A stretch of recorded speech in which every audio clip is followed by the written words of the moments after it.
Hello and a very warm welcome. You're watching Gravitas with me, Molly Gambhir. Let's get started.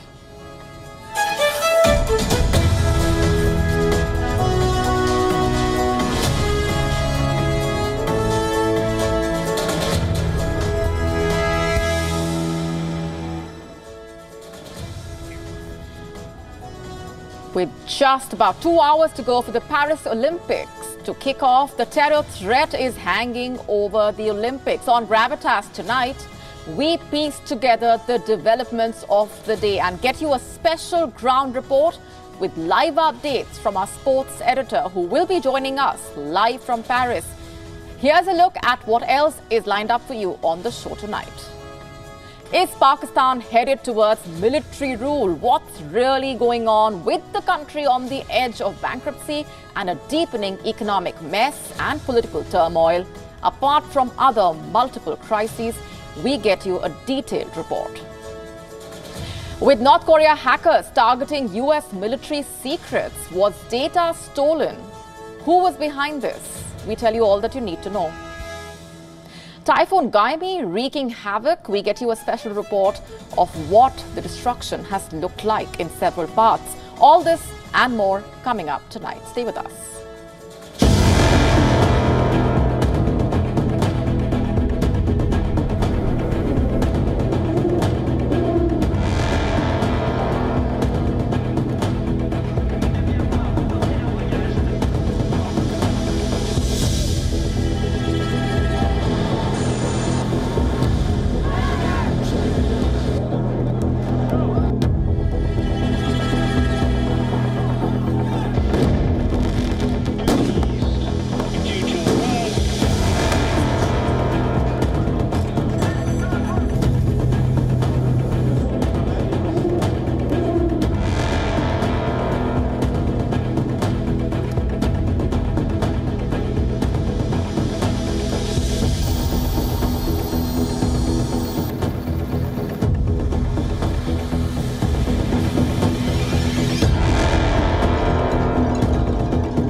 All eyes are on Paris.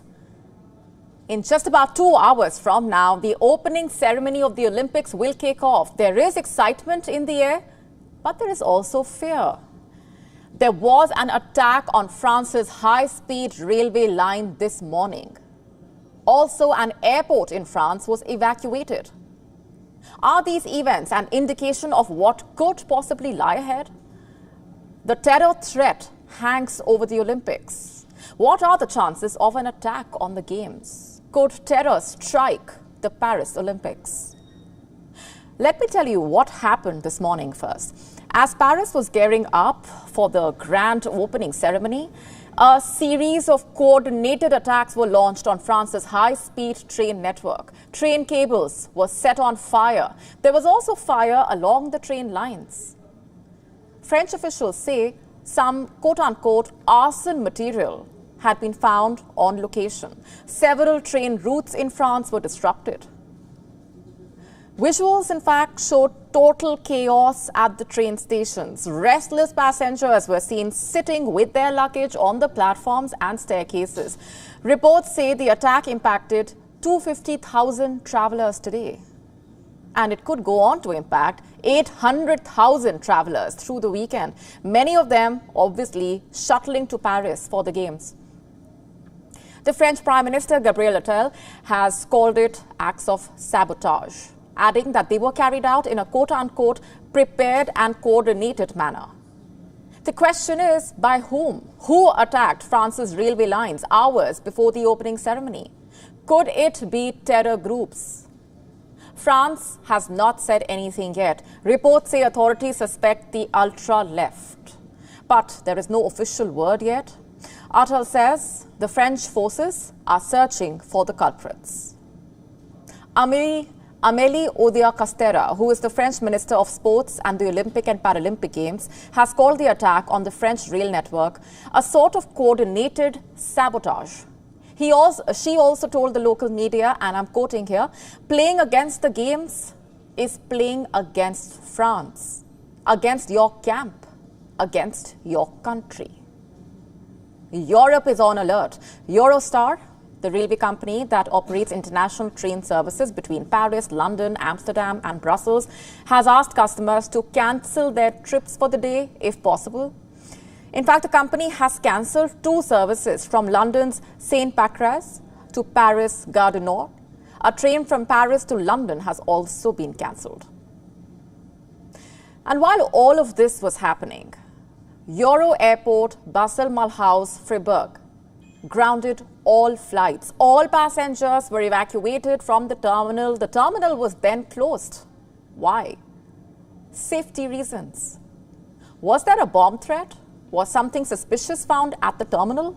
We don't know. What we do know is that these incidents are only adding to the atmosphere of fear in the lead up to the Olympics. In less than 2 hours from now, the opening ceremony of the Olympics will be starting on the River Seine. Some 100 boats will ferry over 10,000 Olympic athletes. They will pass by iconic landmarks, the likes of Notre Dame and Pont Neuf. The event will be at least 3 hours long. There will be over 300,000 spectators. Some 104,000 people will be in the stands lining the river, and more than 200,000 spectators will be on raised roadways. Who will guarantee their safety? Also watching the ceremony will be VIPs and celebrities from around the world. A high-profile floating opening ceremony stretched along 6 kilometers is a security nightmare just by the sound of it, of course. Can Paris pull off the grand spectacle scratch-free? We sincerely hope so. You see, this is not the first time terror has become part of the discourse with regard to the Olympics.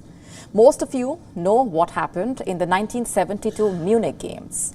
11 Israeli athletes and coaches were killed by a terror group called Black September. Cut to 1996 Atlanta Games. There was a bomb blast. At least 1 person died. 100 others were injured. It was the 27th of July. Today is the 26th, and the Paris Games are kicking off on the sidelines of 2 raging wars. One of which France is playing a big role in, of course. It was just months ago that the French President Emmanuel Macron said that sending Western troops to Ukraine should not be ruled out. And one cannot also forget that France itself has been the victim of several terror attacks in recent years. In the year 2015, 130 people were killed in Paris, nearly 500 were injured when terrorists attacked 6 locations across the French capital. The same year, France also saw the attack on employees of the satirical magazine Charlie Hebdo. The Games also coming on the heels of ISIS attacks on Russia and Oman. Despite it all, France is confident that it will be able to safeguard the Games. France has deployed 45,000 security personnel to guard the banks of the Seine. 10,000 soldiers have been deployed in Paris. In addition to this, there are also 22,000 private security guards who have been tasked with ensuring that Paris 2024 is completely safe. All through the day, the police have been patrolling the streets of the French capital. Also on standby are anti-drone experts. In fact, reports say some 4,000 people have been banned from attending the Olympics-related events. Authorities are also reportedly paying particular attention to Russian and Belarusian citizens. Artificial intelligence has been roped in as well. Security agencies are using AI-driven video analysis to safeguard the event. What you must also know here is that India is also playing a big role in providing security at the Olympics. India has sent a K9 contingent. Part of this contingent are 3 German Shepherds, 1 Labrador Retriever and 6 Belgian Malinois. These K9 soldiers are from various Central Armed Police Forces. This including the Central Reserve Police Force or CRPF, the Indo-Tibetan Border Police or ITBP, and also the Sashastra Seema Bal, Assam Rifles, and the elite NSG or the National Security Personnel. And accompanying India's K9 squad are 17 security officers. Now, this is the first time that an Indian K9 contingent is providing security abroad. These K9 soldiers are all highly trained, each of them having unique capabilities, and they are working with the French teams to ensure that safety bags a gold medal at these games. And with me on the broadcast this minute from Paris is our sports editor, Digvijay Singh. It's been quite a day there in Paris, Digvijay, as we just outlined for our viewers. It's been a day which has been filled with that atmosphere of fear. Give us a sense of what things look like on the ground, what the mood is like right now, how tense the atmosphere really is, which is about 2 hours to go for the opening ceremony. Before I do that, Molly, you mentioned Notre Dame. In fact, over my left shoulder is the Cathedral de Notre Dame, and I'm on the banks of the Seine. And the atmosphere, well, it took me an hour to get here. I had to change 3 trains, 3 metros, because I tried getting to the Eiffel where the parade will culminate. But all the stations along the river have been shut down. So multiple kilometers of walking just to get here. In fact, on my right is a bridge. I can't show you that, but behind me you can see the security barricade. The river's right there, and we are allowed to go there along with many other fans who are going to be here to watch the ceremony. But Paris has been locked down. Central Paris has been locked down. Where we are in Saint-Michel, lots of security personnel. In fact, you mentioned the Indian unit. A lot of people who I was speaking to were from Portugal. So it's not just security people from France who are here to safeguard this opening ceremony, because while I have absolutely no apprehensions about the games being secure, because Olympic Games, you're inside venues, you sort of safe. What they're attempting with this opening ceremony, Molly, is audacious. To have 350,000 people along the banks of the Seine, that is a security nightmare. And that's why all of Paris is currently fortified at the moment. Indeed, you said that what they are attempting is audacious. Give us a sense of how this ceremony is going to be different from the others and what the preparations have looked like over the last couple of days while you've been there. Molly, these are my 4th Olympic Games, but the previous 3 that I've been to, the opening ceremony across, and in fact, going back to the days of when the opening ceremonies actually started, they've all been held inside stadiums. This is the first time the opening ceremony is being held to ensure that the entire city enjoys it. It's over Over 6 kilometers. The parade of the champions is going to be along the Seine, which is right here behind me. You can see Cookie's personnel over here. They're also going to float all the way down to the Eiffel. And there at the Eiffel is where the actual ceremony will take place. There are around 120 heads of states or deputations from countries who are there, who are going to be the chief dignitaries out there. This is a huge prestige moment for France. And what's happened this morning with the train attacks is a bloody nose. Let's be fair. If something like this had happened in India, when India hosted the Commonwealth Games, the Western media would have gone absolutely berserk.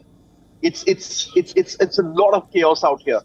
Getting and using sort of the public transport is a mess, especially right now. We've got here, and I've managed to get here. I don't know how I'm going to get back across the river into where I am staying, Molly. So fingers crossed, as you said, fingers crossed, hopefully they pull off this audacious attempt, because if they do, then the Olympic Games have changed, Molly, because it's always a limited sort of opening ceremony, but here you're involving the entire population. Everyone then is a part of the Olympics. And I think if that happens, the Olympics change forever.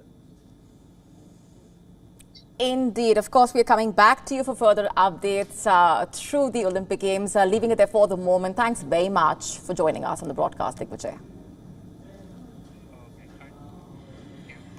And continuing with our focus on the Olympics, we are now getting you a culinary controversy that has left athletes from around the world disgruntled and, quite frankly, hungry. France, as we all know, is a land celebrated for its culinary prowess. It has always been synonymous in a way with gastronomic delight, from mastering the delicate flakiness of croissants, the intricate sweetness of macarons, to crafting its latest dish, the non-edible raw meat. Now, you did not hear that wrong.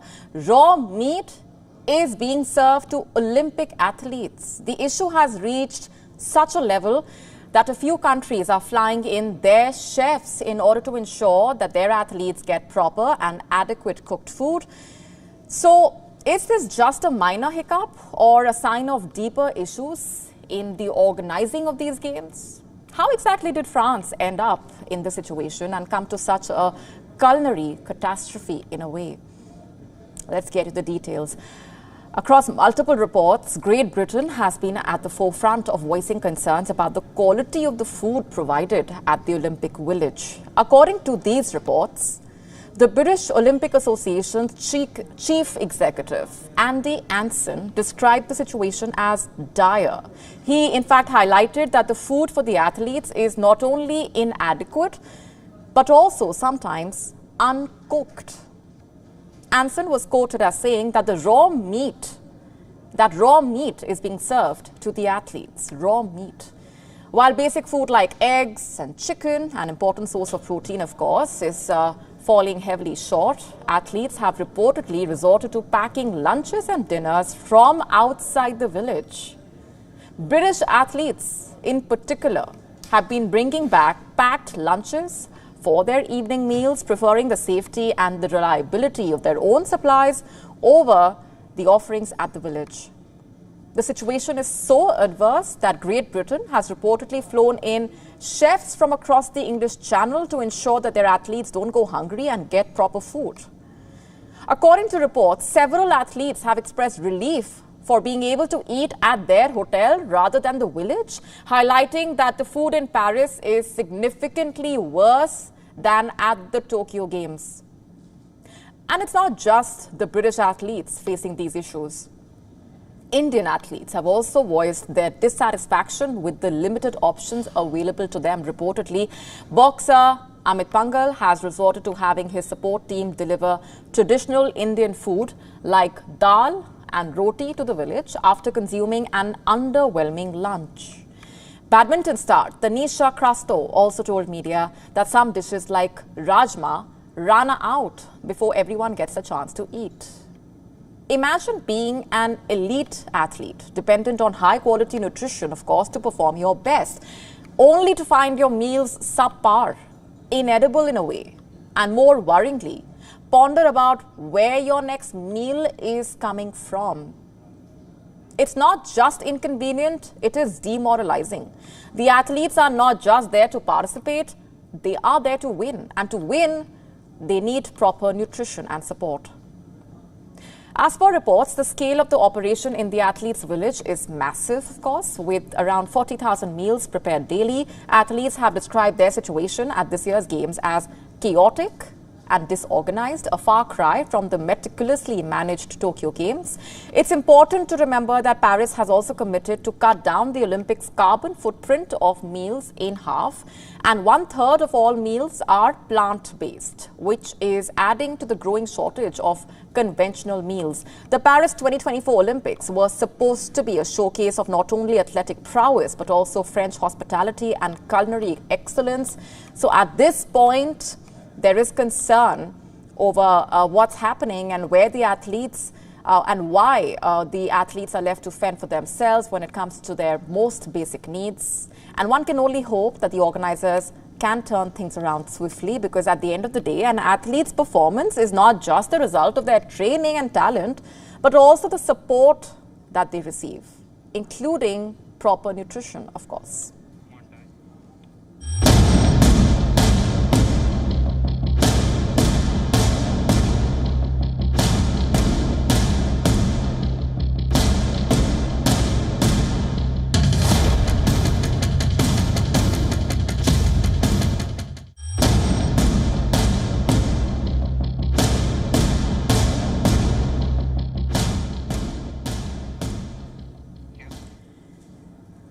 On to Pakistan now, which is facing a grave situation. It is in a serious mess. The country is teetering on the brink of bankruptcy.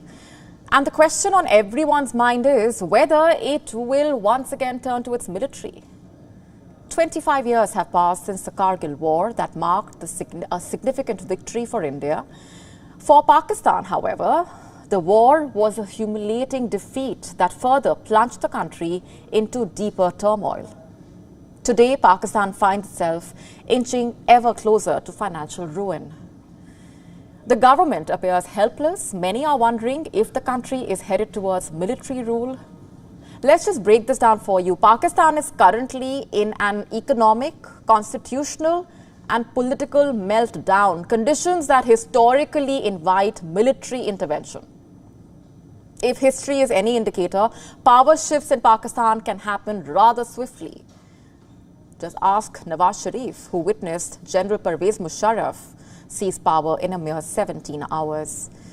Let's tell you what's really brewing. Pakistan has formally requested China to reschedule its debts with outstanding dues of $15 billion for the China-Pakistan Economic Corridor, or CPEC.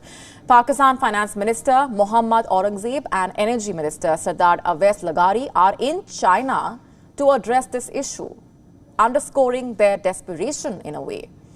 The Finance Ministry has not confirmed whether China agreed to extend the loans or reduce the interest rates. These are critical factors, remember, for easing Pakistan's balance of payments pressure and reducing the energy costs. If Chinese debt restructuring efforts fail, the next hope basically rests on an upcoming IMF board meeting that might approve a bailout package for Pakistan, further eroding economic sovereignty. The Pakistan military is closely monitoring these developments, waiting to see how things unfold. Politically, the opposition, led by the PTI, has called for nationwide protests. The government has imposed Section 144 in Punjab and Islamabad to curb these demonstrations. The PTI is pushing back harder than ever. The leader of opposition, Omar Ayub's statement to a Pakistani channel accusing the government of trying to create a rift between the PTI and the military underscores the political volatility. Internally, the ruling PMLN appears divided. The Punjab Chief Minister Maryam Nawaz Sharif's husband, Mohammad Safdar, recently claimed that forces betrayed his father-in-law, Nawaz Sharif, who was supposed to become the Prime Minister. आओ एक काम करा नवाज शरीफ साहब दे घोड़े पकड़ा आखा आओ जिया फौज तुम घोड़े पकड़े ना जो कि लंदन में जा ना बाबा मोड़ पाकिस्तान रोड दे लगेगा इमरान के हाथों पाकिस्तान तबाह हो रहा है नवाज शरीफ साहब आप आए फिर नवाज शरीफ आया फिर वो कुव्वतें जो चाहती थी कि नवाज शरीफ चौथी दफा वजीर आजम ना बने उन्होंने एक प्लानिंग की और 5 बजे ऐलान कर दिया कि नवाज शरीफ मानसरा से हार गए. This public declaration adds fuel to the fire of internal discord within the ruling party. Constitutionally, the situation is just as precarious. Pakistan Chief Justice Isa's term ends in October, and his successor, Justice Saeed Mansoor Ali Shah, is known for his pro-PTI stance. Favorable verdicts restoring PTI members and providing them relief in various cases put the government and the establishment in a tight spot. The military, which traditionally avoids being cornered by an emboldened political force like the PTI under Imran Khan, faces an inevitable challenge. Just last week, Pakistan Defence Minister Khwaja Asif also warned of a constitutional meltdown in the country. He added that presently the judiciary is the most politically active entity in the country. You see, since 1988, Pakistan's military establishment has predominantly ruled through hybrid arrangements, often co-opting or hand-picking politicians. But with the country now facing a severe economic crisis, constitutional meltdown, and political turmoil, the big question remains: is Pakistan headed towards military rule?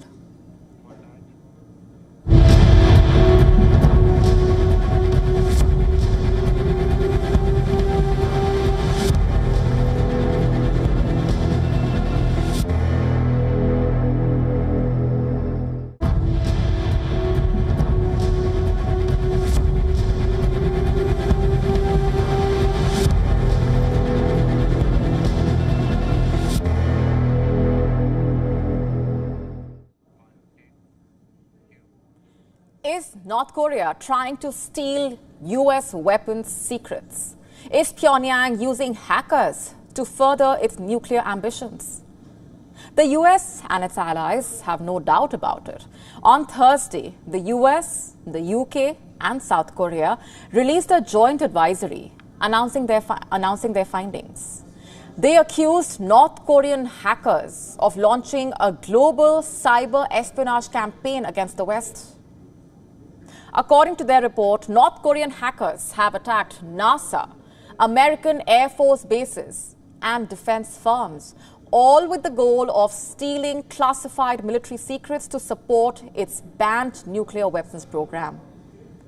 The group of hackers, dubbed Anadel or APT-45 by cybersecurity researchers, have allegedly targeted and breached computer systems at a wide variety of American defense firms. The group of hackers, believed to be part of North Korea's spy agency, also known as the Reconnaissance General Bureau, an entity sanctioned by America in the year 2015. In fact, the Joint Advisory says that this North Korean cyber unit has tried to steal sensitive military information in 4 main areas: nuclear, defense, aerospace, and engineering.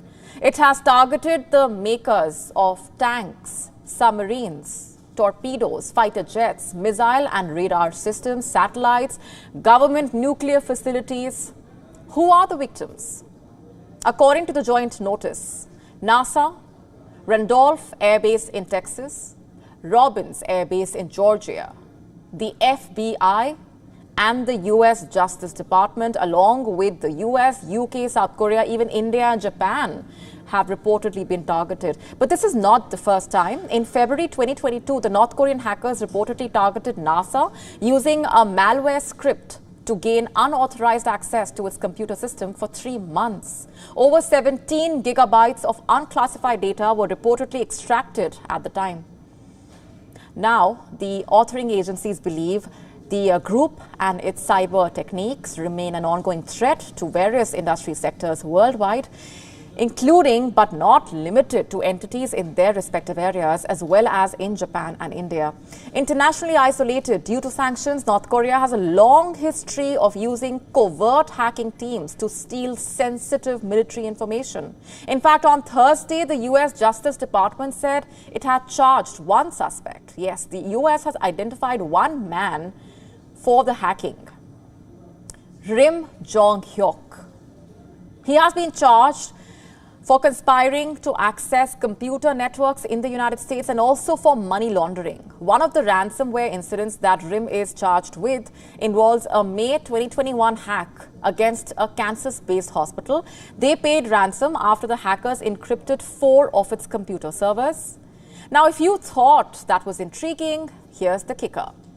The hospital was paid in Bitcoin, which was then transferred to a Chinese bank. The payment was then withdrawn from an ATM in Dandong, China, located right next to the Sino-Korean Friendship Bridge, which, by the way, connects the city to North Korea. The FBI said it is offering a reward of up to $10 million for any information that would lead to Rim Jong-hyuk's arrest. He is believed to be in North Korea. US officials told reporters on Thursday that they have seized some of the online accounts belonging to the hackers, including $600,000 in virtual currency that will be returned to the victims of ransomware attacks. The fresh revelations raise several questions, chief among them being the question of whether North Korea is acting alone or being aided by an ally in this operation. We don't know yet, but if the joint document is anything to go by, North Korean cyber warfare is clearly expanding. If they have already breached some of the most secure systems, what's next on their radar? Are the vulnerable countries prepared?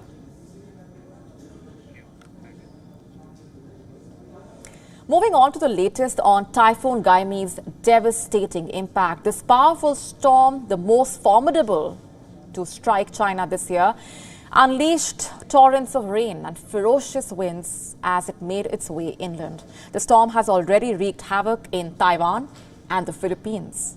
Our next report getting you the details. When Gaime made landfall in Fujian's Putian city, it was packing winds of up to 100.8 kilometers per hour. A slight decrease from the 118.8 kilometers per hour recorded on Thursday night. But it was enough to disrupt the lives of nearly 630,000 people in Fujian, with almost half of them forced to evacuate their homes. Despite being downgraded to a tropical storm, Gami's expansive cloud bands continue to pose a significant flood risk, particularly to central China's rivers already swollen from summer rains. In anticipation of Gami's arrival, President Xi Jinping chaired a special meeting of the Communist Party's Politburo Standing Committee on Flood Control. The directive was clear: protect lives and prevent breaches of major rivers and the collapse of key reservoirs. As per reports, 72 townships across Fujian experienced accumulated precipitation exceeding 250 millimeters, with the levels in some areas reaching as high as 512.8 millimeters. Gami's journey doesn't end in Fujian. The storm is expected to push into Jiangxi province, home to China's largest freshwater lake, Poyang. Forecasts indicate that up to 10 provinces could feel Gami's impact, including Henan, a central province with over 100 million residents. Looking ahead, Gami's effects are anticipated to stretch as far north as Jilin and Liaoning provinces, both still recovering from the recent severe summer storms that caused overflowing rivers and waterlogged cities. Earlier this week, Gami's wrath was felt in Taiwan, where it claimed dozens of lives and exacerbated seasonal rains in the Philippines. In Taiwan, Gami inundated multiple cities and towns, injuring over 700 people and killing 7. The storm even sank a firefighter off Taiwan's coast. Rescue operations were intense, with nearly 1,000 people pulled from floodwaters in inflatable boats, as reported by the Taiwan government. The Philippines wasn't spared either. The storm left 32 people dead, prompting Manila to declare a state of calamity after extensive flooding.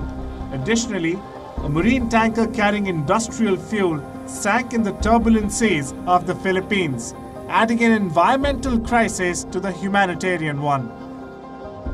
Authorities are racing against time to contain the oil spill of nearly 400,000 gallons of industrial fuel, which could potentially become the largest in the country's history if all the oil leaks.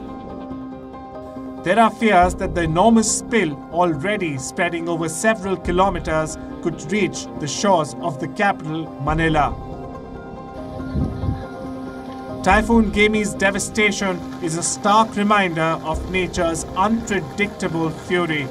As it continues in its path, the affected regions brace for more challenges, with rescue operations ongoing and efforts to mitigate environmental impact in full swing. Bureau Report, WION, World is One.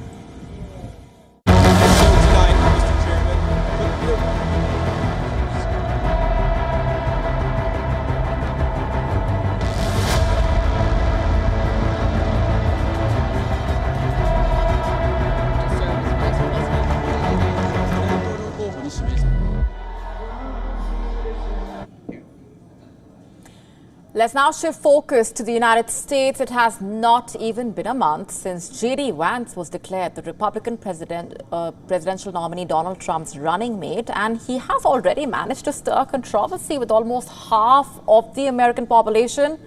I'm speaking about women, specifically what he referred to as childless cat ladies. Those are his words, of course, not ours. America's potential future vice president is going viral for his past sexist comments about Vice President Kamala Harris, the Democratic nominee for president in this year's election, possibly. In a resurfaced clip from 2021, Vance tells former Fox News host Tucker Carlson that the country was being run by, quote-unquote, a bunch of childless cat ladies, directly referencing Kamala Harris. Can you imagine that? Have you heard of anything more ridiculous denigrating and sexist than that? Although the video is from 2021, it has naturally elicited strong opinions from women, not just in America, but the world over. The consensus is, what an incredibly misogynistic statement to make, considering that J.D. Vance is within grasping distance of becoming one of the most powerful people in the world. One cannot help but draw parallels to Donald Trump. It feels like a deja vu moment from 2017, when a day after Trump took office, hundreds of thousands of women worldwide came together to call out sexism and misogyny. All these years later, we are back here again. This time, his running mate is showing the same worrying signs of misogyny.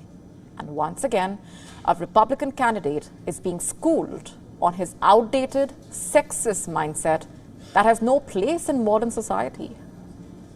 This week, Hollywood actor Jennifer Aniston, in a single post on Instagram, voiced her outrage. She said, and I'm quoting, "I pray that your daughter is fortunate enough to bear children of her own one day," quote unquote. Whoopi Goldberg, another Hollywood star, questioned how Vance's comment would help him connect with voters. Even fans of Taylor Swift condemned Vance's comment. What's the connection here? Swift, who is not married, does not have children, has 3 cats, and appeared on the cover of Time magazine with her cats when she was named the 2023 Person of the Year. A user on Twitter, in fact, remarked, "Hell hath no fury like a certain childless cat lady who has yet to endorse a presidential candidate." Harris's family also jumped to the vice president's defense. Kirsten Emhoff, the ex-wife of Harris's husband, dismissed criticism about Harris's lack of biological children as baseless attacks. She told CNN on Wednesday, and I'm quoting, "For over 10 years, since Cole and Ella were teenagers, Kamala has been a co-parent with Doug and me. She is loving, nurturing, fiercely protective, and always present. I love our blended family, and I am grateful to have her in it," quote unquote. And what about Vice President Harris? She hasn't commented on Vance's remarks, and her campaign has so far declined to comment. Meanwhile, J.D. Vance and Donald Trump are yet to address the issue. A spokesperson for Vance's campaign clarified that the target of Vance's remarks made on Fox News earlier were not people who are unable or cannot have children for a variety of reasons, including medical. Still, the damage has been done clearly. His past comment raises serious questions about his views on women and leadership. But how can a potential vice president hold such outdated, questionable, dangerous, harmful views about women? And what does that say about his ability to lead and represent all Americans? It is 2024. Do we want leaders who demean and belittle women, let alone use words like these? Can America or the rest of the world afford to have someone with such a regressive mindset in one of the highest offices?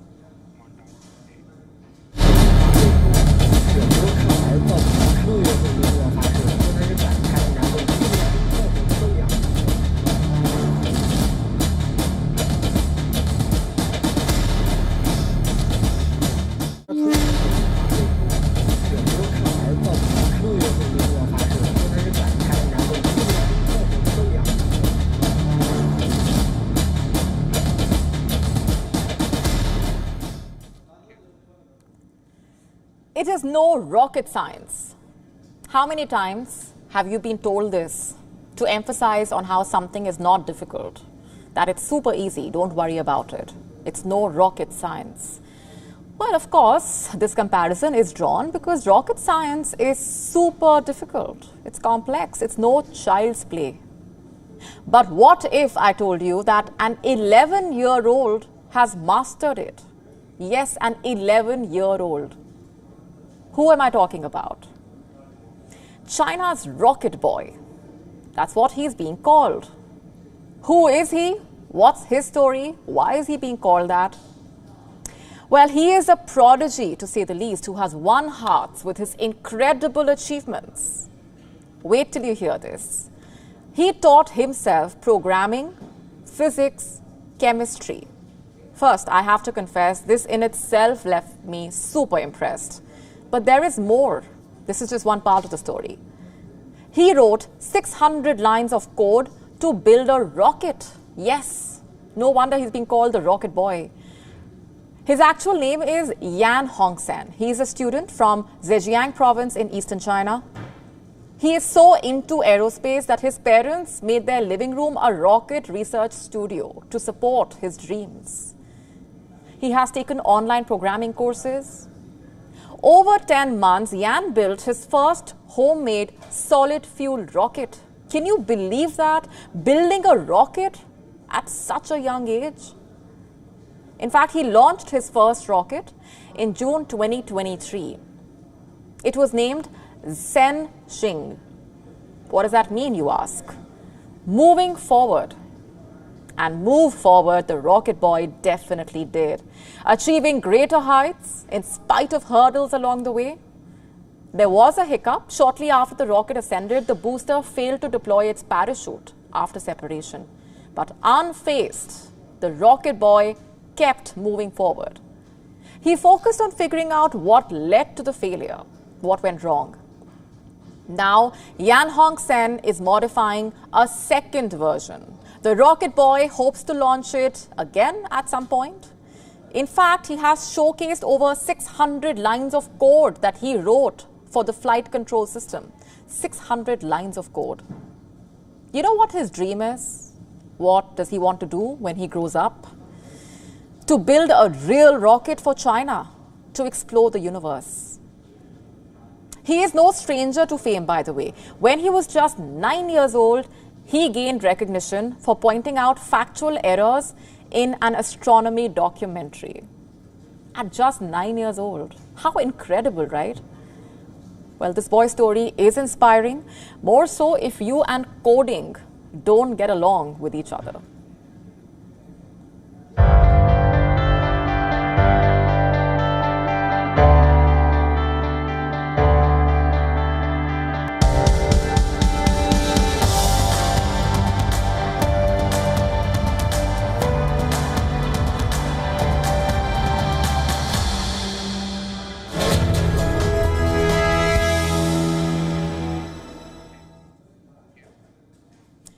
Let me now ask you a question. What comes to your mind when I mention a 9-to-5 job? A job in the banking sector, is it? Or if you are watching us from India, then perhaps you are thinking about a government job. Because in this part of the world, we tend to think government employees have it easy when it comes to work hours. Maybe they once did, but today a 9-to-5 job is nearly extinct in a way. Most employees are in office way beyond 5 p.m. unless, of course, they are working shifts. So technically, a 9-to-5 might be a thing of the past, and its definition has changed in popular culture. Today, when I say 9-to-5, what I essentially mean is a full-time employment, a permanent job. The kind that requires you to show up at work every day or log in every day. Today, 9-to-5 means the kind of job where you have employment benefits, you have leave, a weekly off, you also have certain number of hours you must spend working.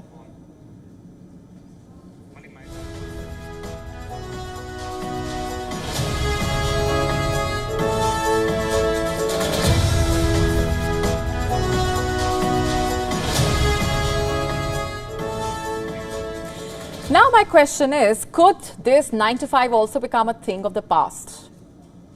Meet Reid Hoffman. Some of you may recognize him. Hoffman is the co-founder of LinkedIn, and he is predicting that traditional 9-to-5 jobs will be a thing of the past by 2034. That is, of course, just a matter of 10 years from now. Hoffman says the extinction of 9-to-5 will be brought about by AI, artificial intelligence. So, how, according to Hoffman, will jobs look post-2034? Well, the LinkedIn co-founder predicts that in the coming decade, people are unlikely to be employed with just one company. Instead, people will be working with multiple companies. They will be freelancing instead of being a full-time employee. And what's more, chances are people will be working in multiple industries. A freelance computer engineer, for example, could also be working as a part-time copywriter, and a content writer could also be working as a designer. Basically, Hoffman is predicting a wave of gig economy. He also believes that soon AI will be doing a lot of work for us, which will basically enable us to take up more projects. It will open up more opportunities for us. It will also make us more productive. Now, tell me one thing. Are you really surprised by this prediction? Because honestly, I'm not. If you look around you, you will see the change that the pandemic has brought about. Gig economy has become the new normal. Working from cafes, freelancing, working remotely has become the new normal. Sure, many of us still crave stability. We want that guaranteed paycheck at the end of the month. The thought of not having a stable source of income unsettles us. Will that change as more years pass by?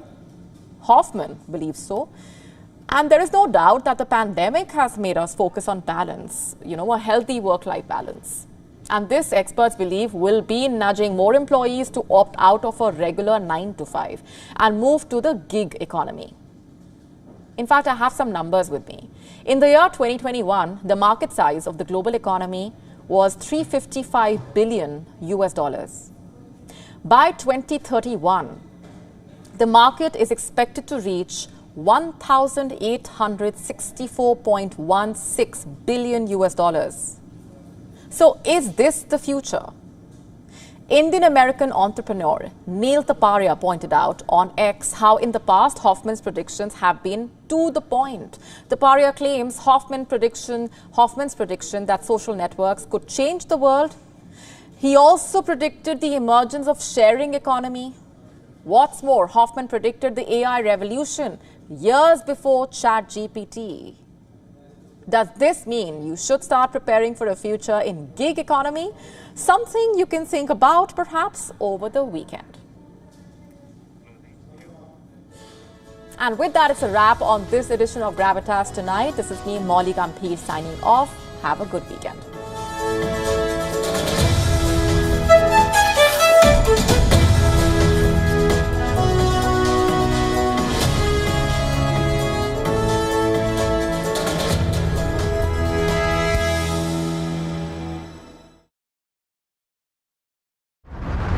I waited a long time for this team up. As Deadpool and Wolverine hit screens, we tell you everything about the most awaited Marvel release. Meet Pakistani actor and Barzakh star Sanam Saeed. And find out some lesser-known facts about Jennifer Lopez as she celebrates her birthday. All this and much more with me, Isha Hanspal, at these times only on WION E Club.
week on Tech It Out, we explain how you can protect yourself from the SIM swap fraud. We tell you why it's not safe to charge your phone using a public USB charging station. And find out if it's right or wrong to convert a classic car into an electric vehicle. This and more on WION World is One at these times. This week on Inside South Asia, another plane tragedy in Nepal. Why is the country unable to make its biggest airport and planes safer? Nipah, Zika and Chandipura. Amidst monsoon seasons, India grapples with 3 deadly viruses. After a week of deadly job quota protests, blame game takes center stage in Bangladesh. All this and much more on Inside South Asia.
Existing managements of flood is not doing the job.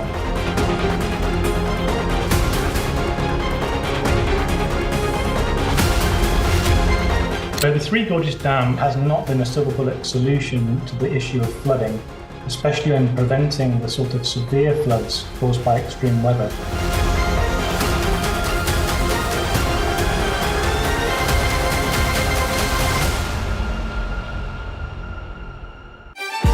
This week on Wings, explore some of the world's most stunning treks as we take you on a trail along Italy's Amalfi coast. Do you take care of yourself when you travel? Well, you should, for the wellness tourism is booming in India. And from Kyrgyzstan to Algeria, discover some unique events featuring horses. All this and much more, only on WION World is One.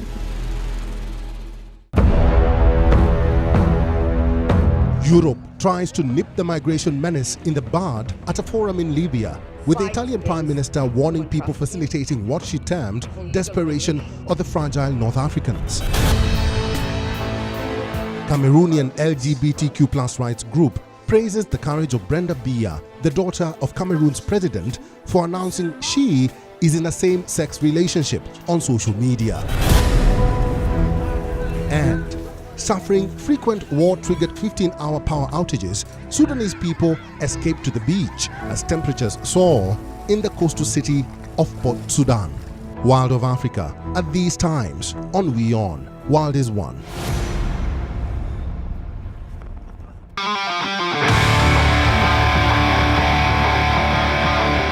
The quest for an Olympic medal is sport's greatest pursuit. Over 10,000 sportspersons are descending on Paris to realize their dreams. The Olympics, it's a sweet way, but it comes with pressure. The Olympic Games are the pinnacle of sport, and they demand sacrifices from both sportspersons and those covering it. I'm Digvijay Singhdeo, and I will be tracking the best in sport over the next 3 weeks from here in Paris. Can India's sporting stars double their tally from Tokyo?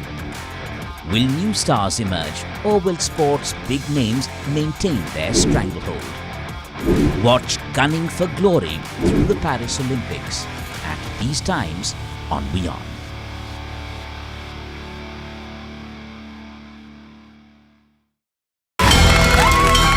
From the bustling trading floors of Wall Street to the vibrant exchanges of Asian stock markets, WION breaks it down for you to make sense of what's happening, as we reveal the key factors behind events, strategic battles, and the game-changing business decisions that shape the world. We bring you all of this and more on World Business Watch.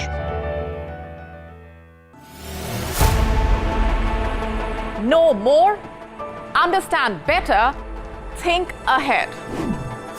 Hello and a very warm welcome. You are watching Gravitas with me, Molly Gambhir.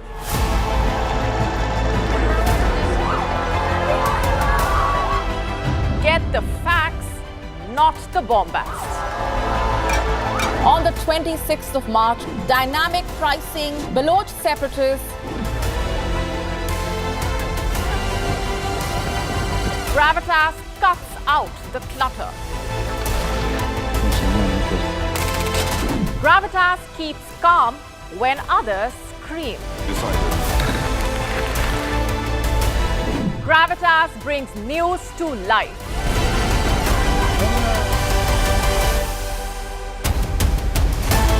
Weekdays 9 p.m. IST, 3:30 p.m. GMT.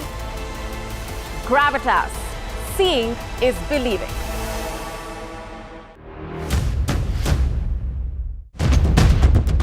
Economic turmoil and global unrest have cast a shadow over President Joe Biden's approval ratings. The rockets are continuing to be fired by Hamas in Gaza, although at a slower rate than previously. So, right now, we are with the volunteers from the Aleppo municipality. They are still trying to go to the rescue for the people they can find out. India has emerged as a major diplomatic force at the world stage. The rising cost of living in Nigeria continues to impact citizens from all walks of life. The citizens of Gujarat witnessed a mega roadshow here in the city of Ahmedabad. China is South Africa's largest trading partner for 134 years straight. A domestic aircraft carrying 72 people on board crashed in Pokhara city in central Nepal. 165 injuries have been moved, 61 people are confirmed dead, and rescue operations continue around me. After receiving an entire season's rainfall in a span of 48 hours, Chennai city has literally been brought to its knees. South Africa, for WION, World is One.